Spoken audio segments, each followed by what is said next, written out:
ما تيجي بقى تفتكري معايا أحلى ذكريات للشتا ولمة العيلة زمان، وريحة الكيك اللي كانت بتبقى مالية البيت.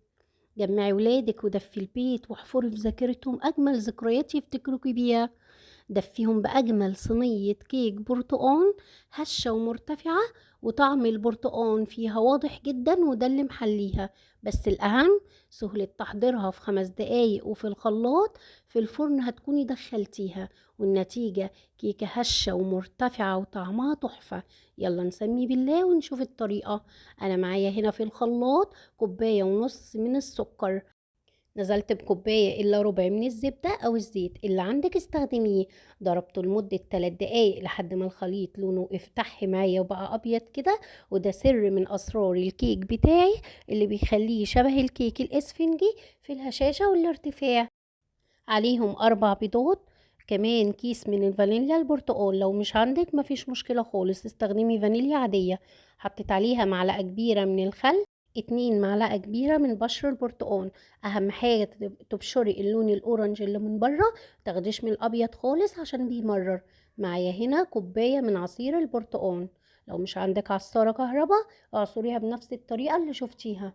عايزة كوباية واحدة بس من عصير البرتقال. معايا هنا 3 كوبايات من الدقيق.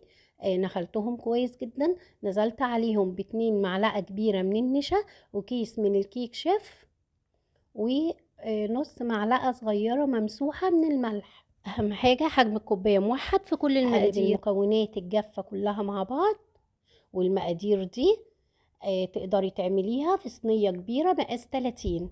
لو انت عيلتك صغيرة شوية تعمليها في صينية 24. يبقى استخدمي نفس المقادير بس ب3 بيضات بس و2.5 كوباية من الدقيق.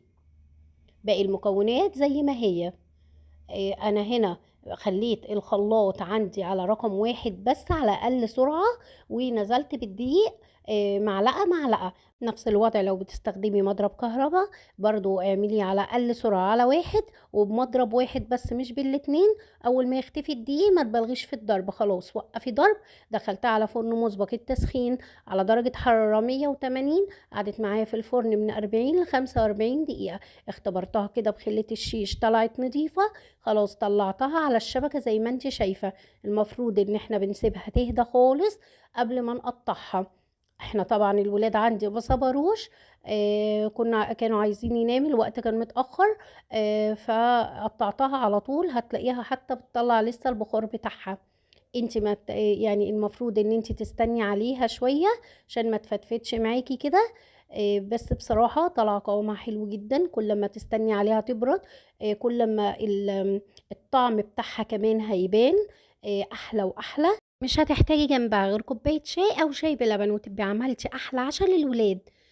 طبعا مش محتاجة اقولك، لو عجبك الفيديو او شايفة ان محتوى القناة محتوى هادف، ياريت تدعميني بلايك وشير ومتابعة للقناة عشان يوصلك منا كل جديد. استودعكم الله الذي لا تضيع ودائعه ودمتم في حفظ الله وامنه. والسلام عليكم ورحمة الله وبركاته.